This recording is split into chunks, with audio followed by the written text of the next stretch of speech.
Guides are ambassadors of their country. By conveying the history and culture of their homeland to tourists, they make hundreds of people from different countries and continents fall in love with their own country. In this way, intercultural understanding is enhanced and peace in the world is strengthened. Thus, important tangible and intangible values of humanity are preserved and popularized. Today we are heading to Uzbekistan. We will be accompanied by Sobir Pulatov. In 2021, Sobir completed a course for Silk Road tourist guides organized by the World Federation of Tourist Guide Associations and UNESCO with financial support from the European Union. Citadel Ark.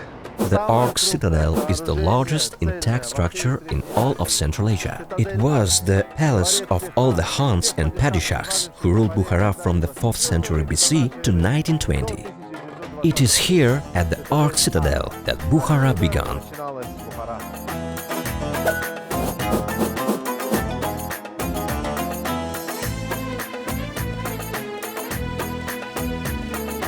According to legend, Bukhara was founded on love. The Prince of Persia Siavush moved to his princess and built the Ark Citadel as her palace. They spent their life together here, and it's here where the history of Bukhara begins. Welcome to the Ark Citadel.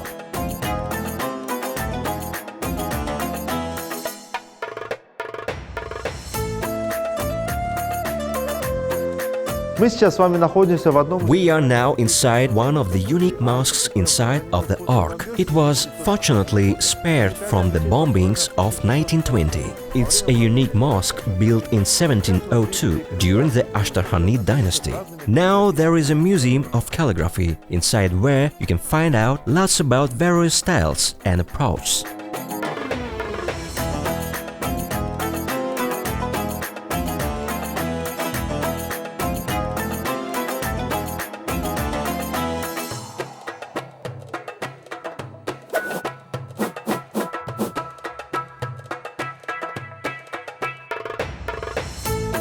The city of Bukhara for centuries was the center of culture, spirituality, science and trade in Central Asia. The Silk Road bore a huge influence on the development of the city. Merchants, preachers, scholars, poets, artists and craftsmen came here. This is how the city lived and developed and how its culture grew rich. Salam alaikum, senors and senoritas. Here's the super mini market, refreshing bananas, chocolate and marmalade. In Bukhara, there were many trading domes. Until 1920, there were a total of 5 trading domes. Unfortunately, only 3 have survived to this day. We are in one of these now. Toki Sarafon was built in the 16th century. The uniqueness of the trading domes was that they had their own hammam and their own mosque. The merchants who traded here when it was time for namaz could go into their hammam and perform their ablutions, and then they would go into the mosque and read namaz. Dear guests, we are now in a unique mosque, Mosque Mahoki Attor. This mosque dates back to the 12th century. Mahoki Attor in Arabic, Mahok means indentation and Attor refers to those who sold spices and tea. There was a place around the mosque where spices and tea were sold. Now we are coming to the tea house Sheikh Jalal, where the best plov in Bukhara is made, and you can personally meet the master who makes the plov. There are techniques for making Bukhara's plov Osh Safi. Let's go. The uniqueness of Bukhara plov is that it's cooked in a copper kazan. Samarkand, Tashkent and other Uzbeki plovs are made in different kazans, but Bukhara plov is made in a copper kazan.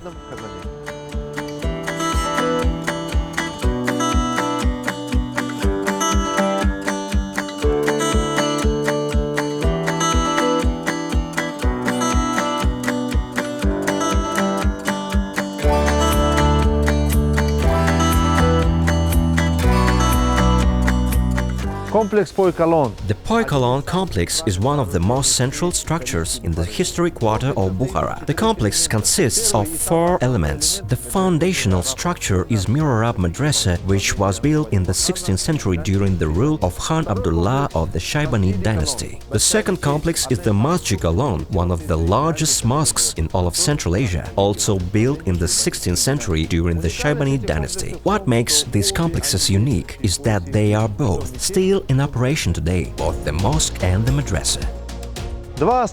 Two other striking elements of the Poicolon complex, which means at the foot of the Great in Persian, are the symbol of Bukhara. The Kalyan Minaret built in 1127 during the reign of the great Karkhanid Khan Arslan Khan, and next to the minaret, the madrasa of the last ruler of Bukhara, Emir Alim Khan, built in the early 20th century. Legend says that when Temujin, Khan of all the Mongols, conquered Bukhara, he came to behold the minaret of Kalyan. As he looked up in amazement at the scale and beauty of the minaret, his hat fell off. After he picked up his hat, one of his generals approached and said, "Great Temujin, you just did kowtow, bow to this great edifice." To which Genghis Khan replied, "So be it, we will leave the city intact." We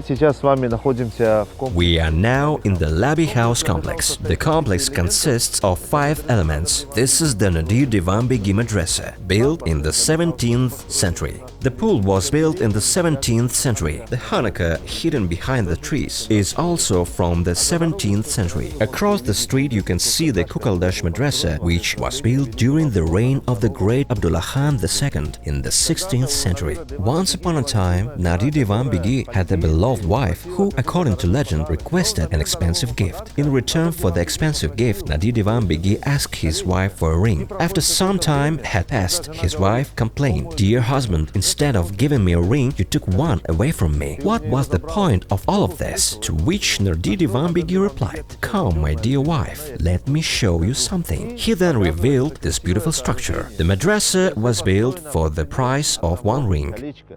It was considered an institution of higher education until 1920. The first floor was a monastic cell where students studied. The second floor was the student quarters. We are now in the central part of the Labi House complex, beside the outdoor bathing pool. In Persian, Labi House translated as Labi, around, and house, the bath. There were more than 100 pools in medieval Bukhara. The pools formed a kind of microclimate which provided moisture to the desert air. The Nadir Divan Begi Hanukkah. What exactly is a Hanukkah? It's a haven for dervishes. Dervishes are devotees to Sufism. Sufism is a philosophy in Islam. One of the Hanukkah's unique points is the portal which you see behind me. It is almost completely unchanged since the 17th century and hasn't undergone any restoration. This is where the dervishes lived free of charge. In 1979, the sculptor Yakov Shapiro cast in pure bronze a legend and symbol of Bukhara, the monument to Hoja Nasruddin Effendi. Bukhara is not only about history, craft and culture. Bukhara is also entertainment. One of the central attractions is the Bukhara puppet theater of the medieval period.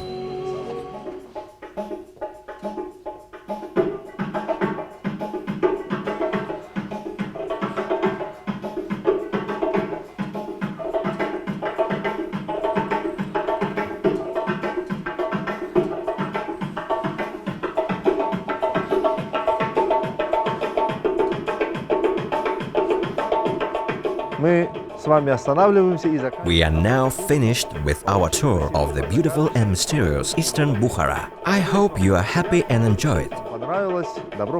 Welcome to Bukhara.